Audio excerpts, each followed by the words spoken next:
So welcome everyone to the Global Nutanix User Group webinar on Auto Scaling Azure with NC2. Special guest today, Dwayne Lessner. He's going to walk us through elastic data recovery and expanding and shrinking your NC2 cluster. But before we start, I want you to add in the chat your most used emoji for 2023. Let's see what it is. What emoji did you use? Add that into the chat real quick. I know there's not a wide selection, but good. Yeah. My option doesn't exist on this platform. Yeah, a lot of happy faces, a lot of laughing. Yeah. Consider this your Zoom emoji wrap for 2023. Oh, Justin had a tough time there. But great, good. Great to see you, Mark. Great. So cool. So with that, let's jump right into it because we got a full agenda, and I know Dwayne's going to treat us to some demos as well. So with that, I'll just hand it over to Dwayne and we'll kick it off.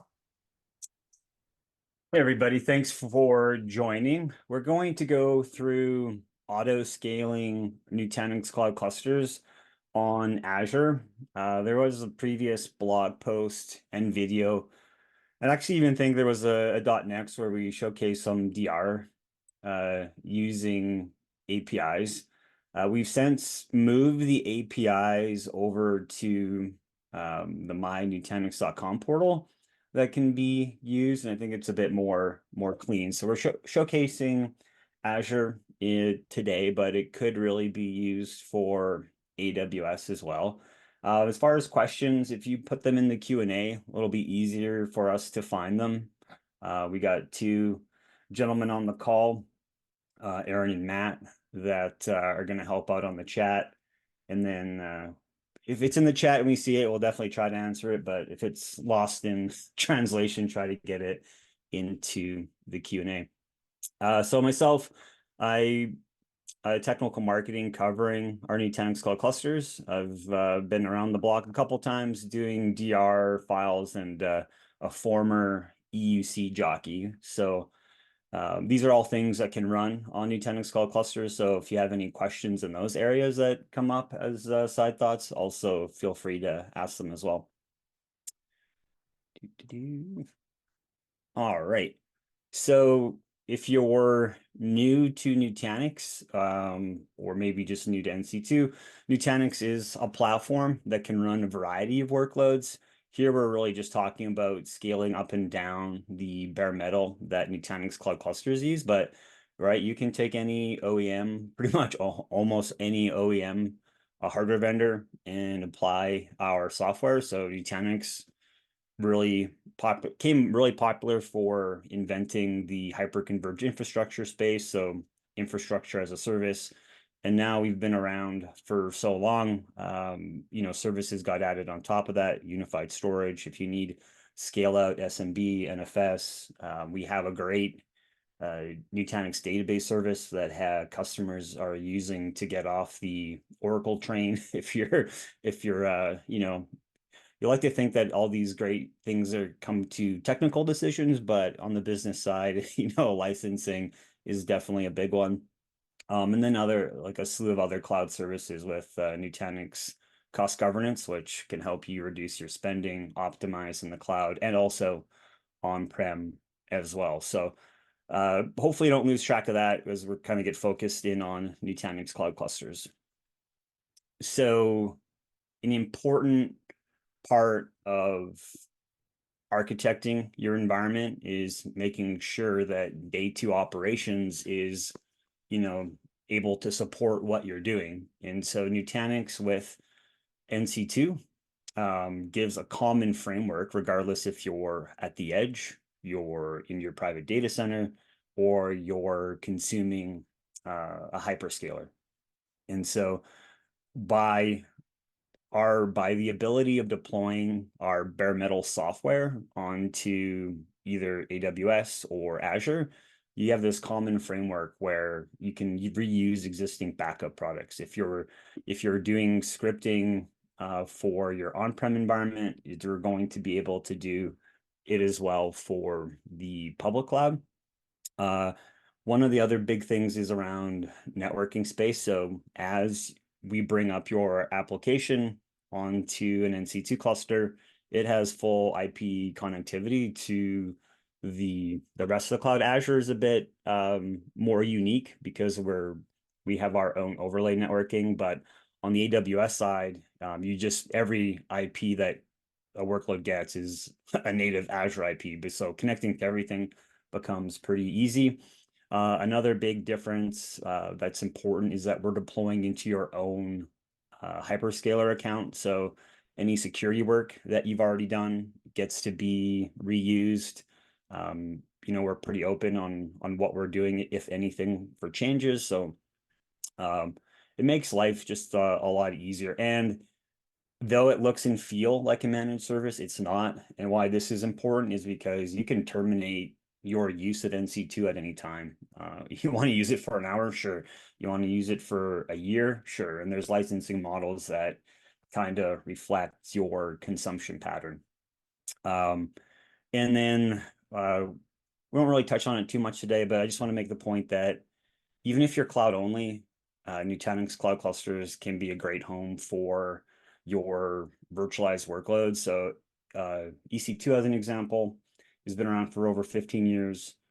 You don't get all the same availability in the cloud. You need to architect that yourself. So Nutanix, spent oodles of time on the storage side. We have high availability built into the product. We're using rack awareness. We're also using rack awareness inside of the cloud with placement groups inside of Azure and AWS for availability. So as you move your workloads over, you don't have to re-architect anything, and they're going to get greater availability than they normally would if you just move them into a hyperscaler VM or instance. So with that, some other features. So we mentioned the rack awareness using placement groups. There are some that aren't listed on here because they're more AWS specific in terms of Hibernate. So Hibernate, we can take a running NC2 cluster and move all of the data to S3. This is important for test dev use cases, or you can kind of architect maybe something skinny on the DR side, but more test dev. If you're using our Nutanix database service, you can like spin up fresh copies on your cloud database, at least in AWS, and then do testing, have always fresh data there to work off of. Everything's integrated with our cost governance, so you can see what you're spending. You can see if it's cheaper to run on-prem between different clouds. And so some of the features that are unique to NC2. So with that, and first I'm going to just flop over to my live environment.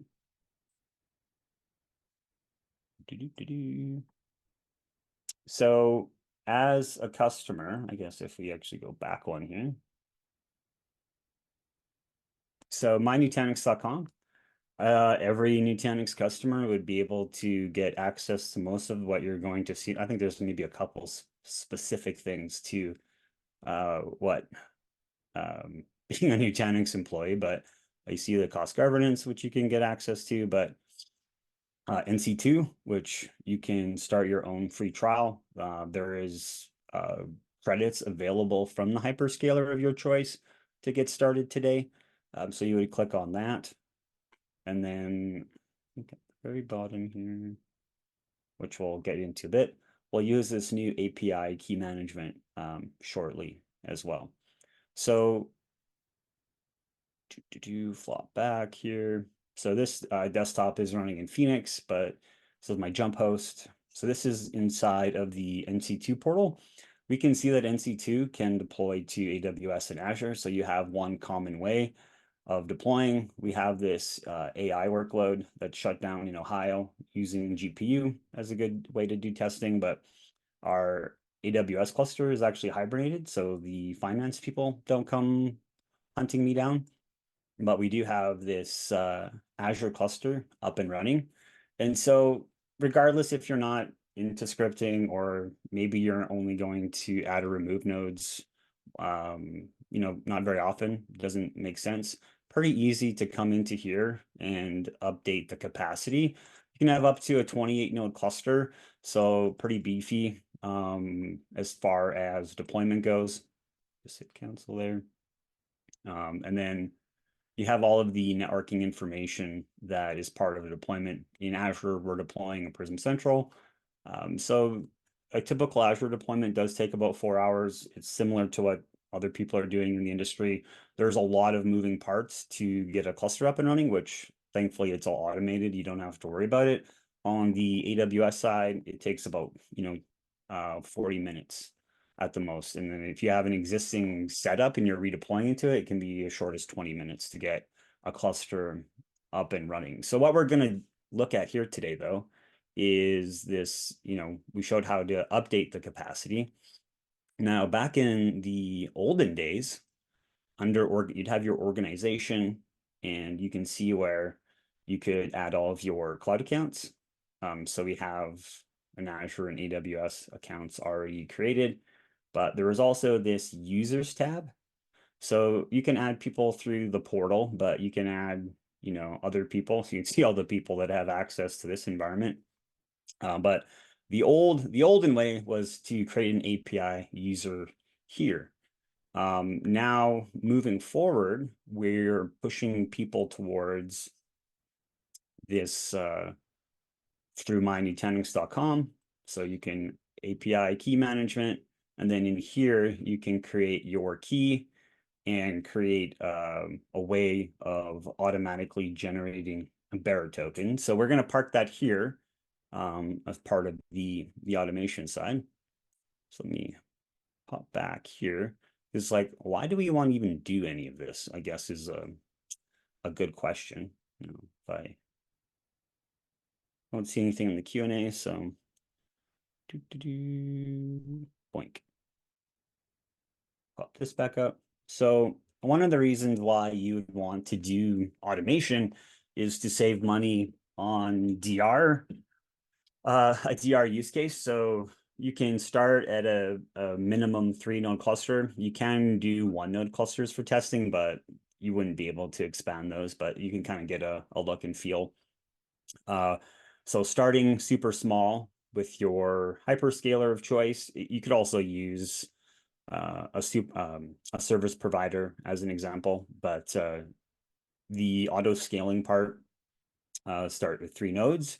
You could even scale it to where you have, some of your data going directly to S3 with a backup product like Veeam, Commvault, Haiku, Cohesity. Get that going to S3 or blob storage, and then your very important servers or your tier 1 applications you'd have using async DR, async or near sync DR.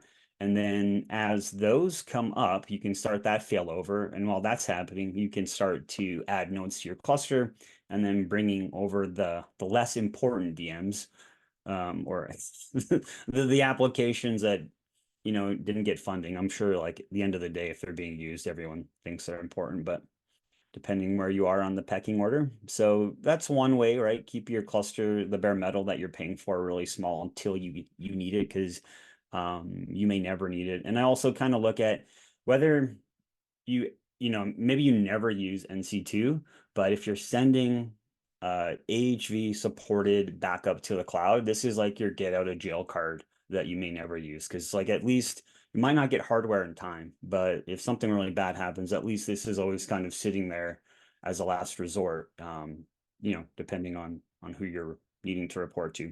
So that's one use case. Scale it out as needed, and then you can bring it back down as well.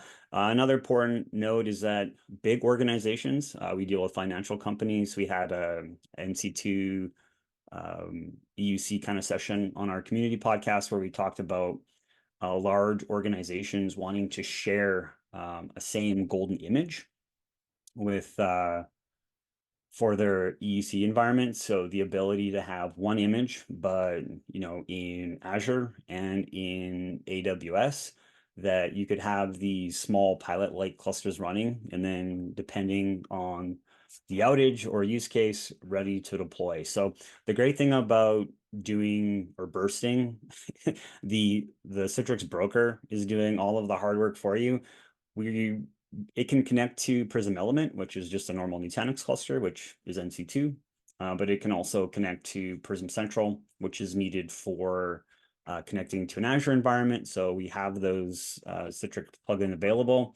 So regardless if your cluster is 3 nodes or 28 nodes, it's the same workflow. So nothing changes actually on the back end. You're just adding and removing nodes. Then you just create however many desktops that you want to, whether you're doing server or persistent, non-persistent. We also have you covered on the fact that there's Nutanix files, which can help move your persona over with Smart DR.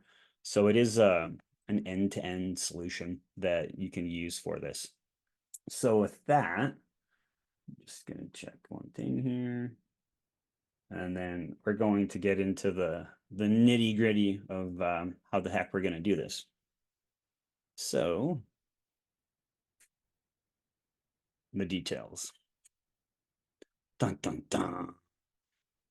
We had to save money on sound effects, so I just have to do them myself. It's tough times in the holidays. But so we mentioned this API key that we create our API key that you can, I guess, squirrel away. I guess the recommendation would not be to save it anywhere, but in terms of automation, the bearer token that we're going to generate from it has a time frame that you can actually set in your script. So you do want to keep it fairly small so it can't be reused. And then Nutanix.dev, as far as going off and doing your own API or expanding on a use case. I'll just pop back over here. So Nutanix.dev, you go to API reference. Once you get to the website, scroll down, NC2. So here you can go through.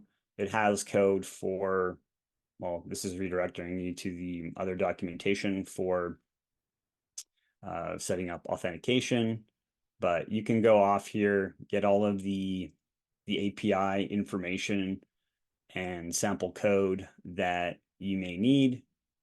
So create a cluster.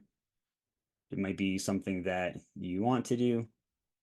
And then you can put in your token that we're going to generate or show you how to generate and run the code. It'll give you samples. So this is a pretty easy way to go through and get your work done. So just so you know that exists, go back here. All right. So you can find this code snippet in our documentation and in GitHub. So this is step one, putting this in, I guess this would be Python. So we have our 2 steps up here. Oops, maybe change this to a pointer. But essentially, you want to get this token. Once you have this token, then you can actually make the API call. So that is step 1.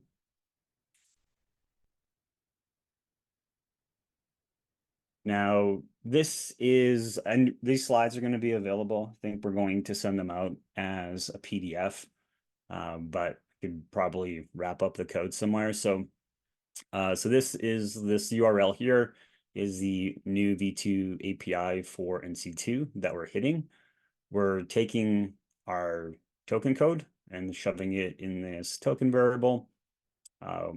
We have this cluster ID. So in the NC2 portal, we can go grab the ID right from the portal itself. So pretty easy to grab that. And then we need to do a get on the cluster to grab all the cluster information, because we don't know how many nodes the cluster actually has at the time that we're adding it. There's not an API call to actually go and grab, plus like a +1.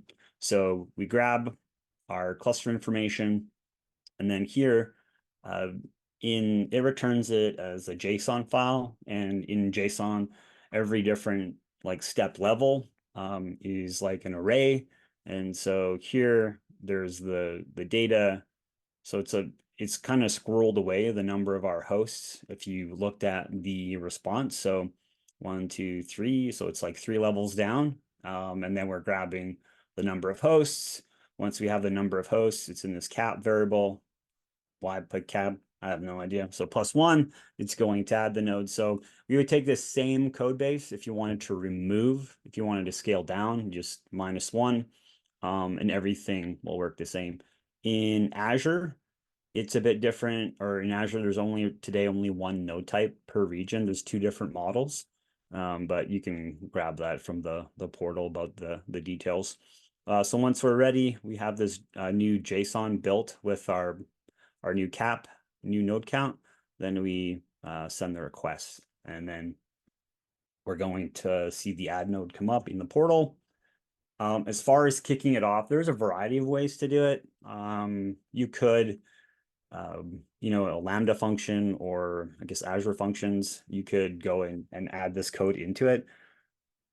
I wasn't very successful, if I'm honest, so I stuck to Python, and I like using our automation playbooks. So you can create custom alerts, so you can set an upper bound or a lower bound. The one thing to make note today, you can only have one custom metric. So in this case, we're using cluster memory.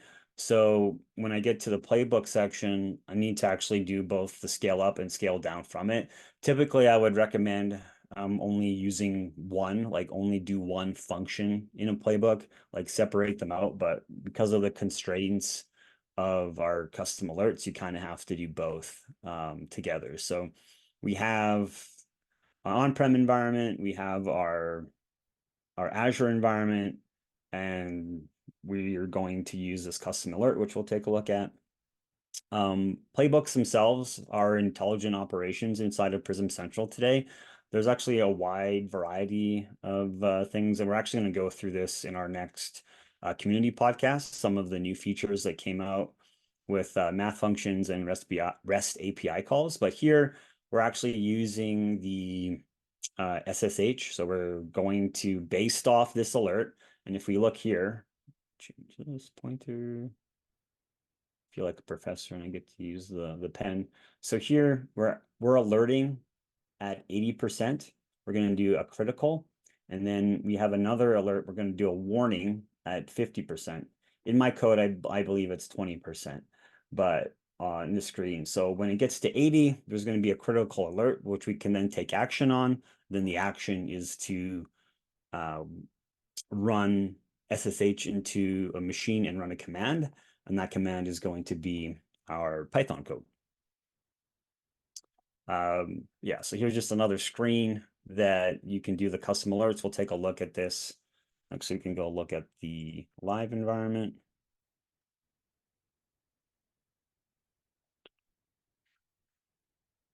See if we're still logged in. No, why would we be? All right, Azure PC.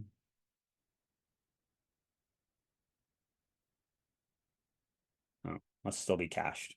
All right, well, that's good. So as far as the custom alerts go, alerts,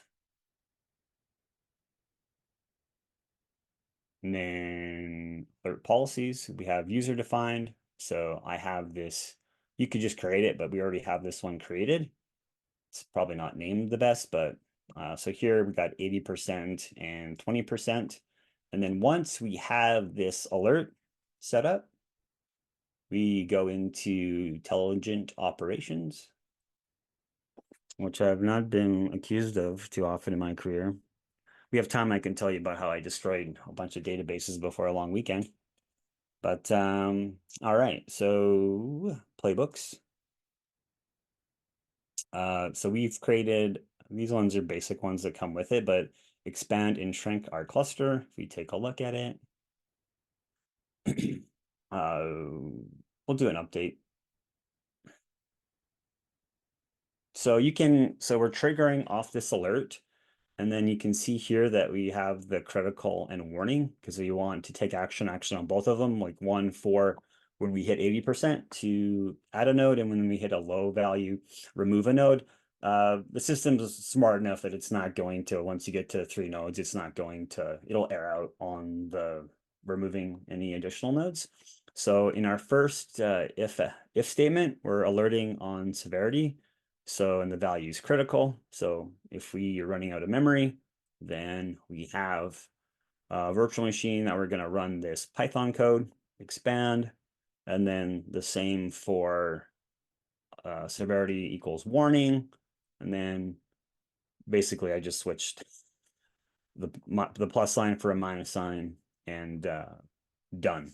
You can, and the reason why I was mentioning if you're doing other things to keep it more simple, there is an autopilot that you can configure with Playbooks that will keep checking on a condition.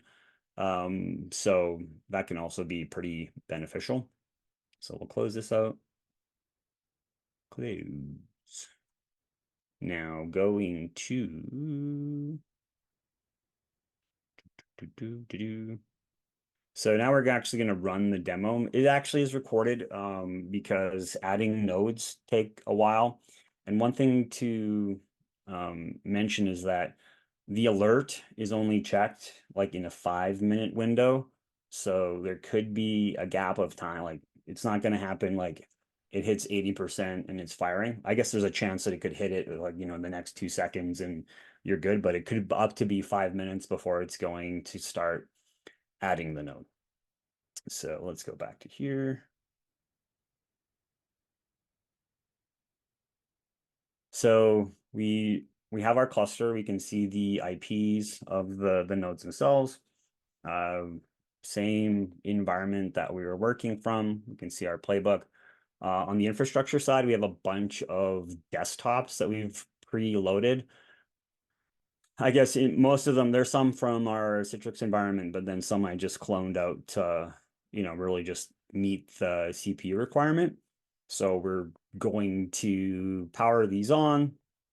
We'll see the IO load, both the CPU and memory. It's only a 3-node cluster, so it's, you know, pretty small. So we'll take a look at the Prism element itself. So, you know, imagine you could have hundreds of clusters and you can actually have different triggers and alerts for those clusters. The playbooks can be assigned different clusters themselves. So here, our storage is starting to take off. Memory's not quite at 80% yet. So a couple desktops still waiting to complete, and look at that. Or, you know, we're using all of our resources as intended. And so now that the cluster memory is above 80%, we're going to be able to start to, we can check the alert to see if the alert got fired. And then if the alert got fired, then our playbook should also have been fired as well. So here we see that the alert has been triggered. So you can see that the blue lines on the screen prior to the alert being fired means I was, you know, testing this out a couple of times to make sure that it was working. Then if we go into intelligent operations again, we can see the playbooks that have been played. So if you go under plays, and then we can see that the last time it has been fired. So we go back and we can see now that our node is provisioning. So you don't have to be sitting there watching it. You can, like, you know, whatever crazy use case that you want to configure. So this, you know, takes some time as well that's elapsed. In our Azure portal, we can see we have 4 nodes now showing. This is our new node that, so on the licensing side, you'd have your 3 nodes, you'd have like a, one license that you're going to use all the time, but then you can use pay as you go for the additional node types. So you can save on costs that way as well. So this will join to the cluster. The storage will start to spread out across. If there is a store, if like there's a great storage imbalance, that will automatically be moved over. But the workloads will be migrated to the cluster, and then you'll be off to the races. So now we're just going to undo what we did. We'll shut off all of these. You do have to clear, like you can decide whether in the alerts if you want to auto resolve. So once you auto resolve, the next trigger can happen again. So that's already happened behind the scenes. So we're going to shut all of these virtual machines down, and then, you know, we're going to trigger the remove one. So obviously this has been time elapsed for the sake of everyone's interest. And then we'll wait for this to go through. You can actually, a part of the playbook as well, I guess in the AWS video, was also using API calls to trigger the DR workflow. So your important stuff could go right away, but then as the nodes get added, you can start other failover processes. So that's also an option as far as, you know, scripting things out. So our cluster is below the threshold. So if we look at the additional plays, now we have this one that triggered off the warning, and our node is being removed. So, you know, DR, end user computing, you know, test dev, you have a way of being very dynamic and not waiting for the users to complain. You can just have this running in the background. See.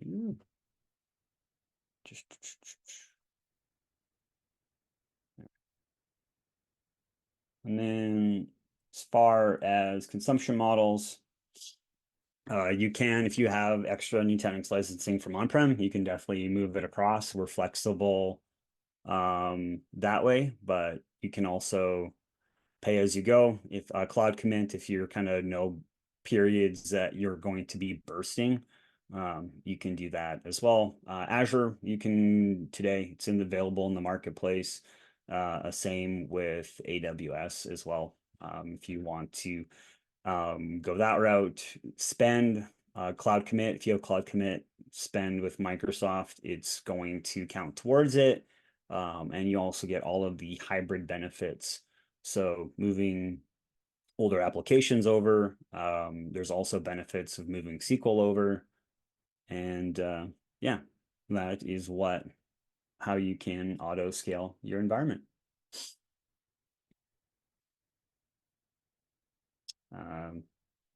Some architecture, if there's no questions on that, but that was just more for having it there in backup.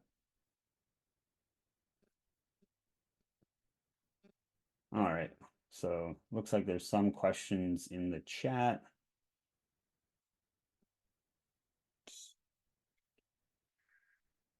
Guess we can leave that up. And if folks, well, I don't think they can come off mute, but if folks can come off mute and want to ask a question, feel free. The one that I've seen with, you know, additional regions. So in AWS, we are consuming like the free pool of nodes. But with Microsoft, it is really a more go-to-market solution, what's been co-engineered. And so for each region, there's like a dedicated pool for the NC2 service. So there's like a minimum amount of nodes. So we are tracking interest. I know I'll go a couple Canadian customers that would love to have a region as well. So please contact your sales team and let them know, because it's kind of really how additional regions will be added. Yeah, and if you raise your hand, Stephanie will unmute you if you would like to ask your question.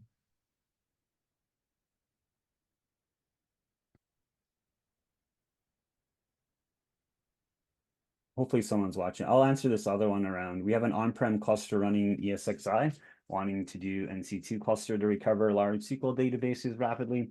What's the best way to backup sync a large VM from on-prem to NC2? So cross-hypervisor DR definitely works. So you can send the copy that way. And then as you want to refresh the data, you can just, clone from, take the next snapshot. It's only going to be the deltas, and then you can go that way.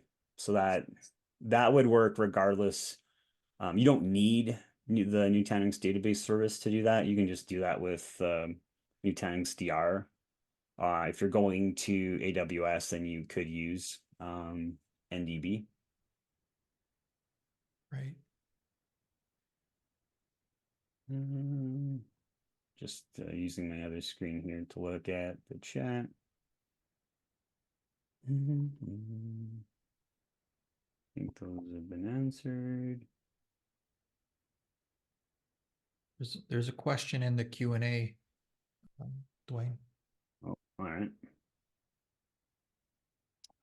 What's the time frame for the token, and can it be reused? There is a time frame, but you can set that time frame in the actual script itself. So, I would keep it small, 5 minutes, and then go from there, I guess. Maybe some people would say that's maybe too much as well.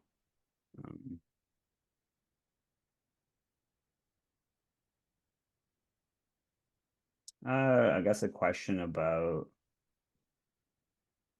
guaranteeing of bare metal.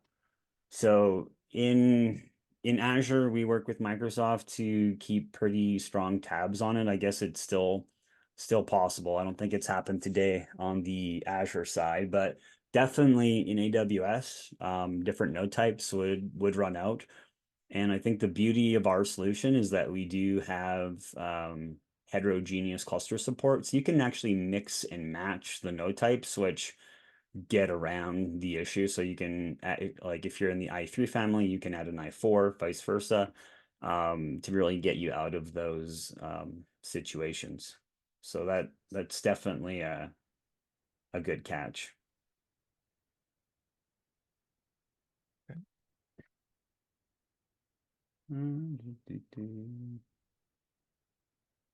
Token questions.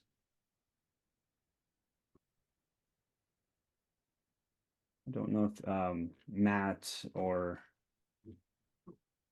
if you've seen any other ones.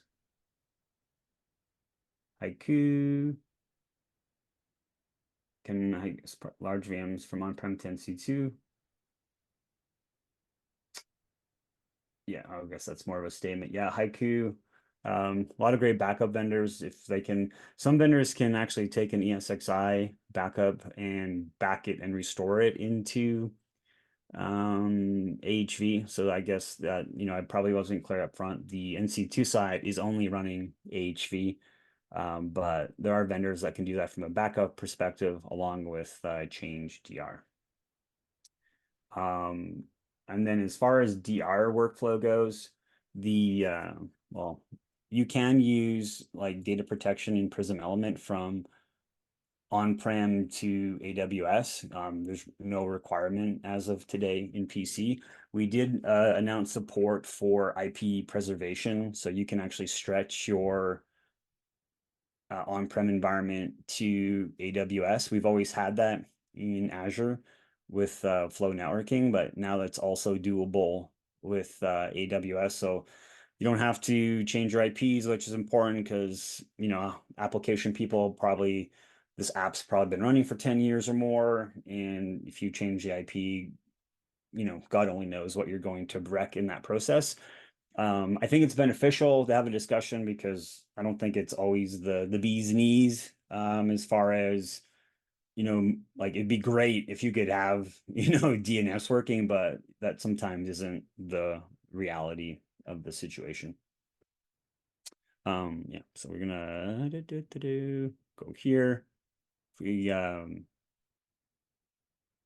back into infrastructure. So Prism Central has protection policies, and it has recovery plans.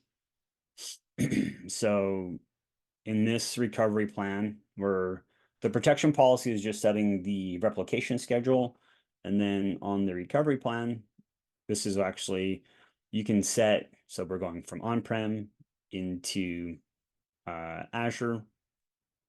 And then here we have a 3-tier application, so a file server, SQL, and a web server. And then next. And here we're maintaining the same IP range from on-prem to Azure. And then you can, so this can be used for migration and failover, even though it's a DR workflow, but it's the same. The planned failover is going to shut down the virtual machine, take the last snapshot, and then do the migration. So that's built into the code. It NC2 is either Ultimate or Pro, and so Pro or Ultimate, and it's going to be included.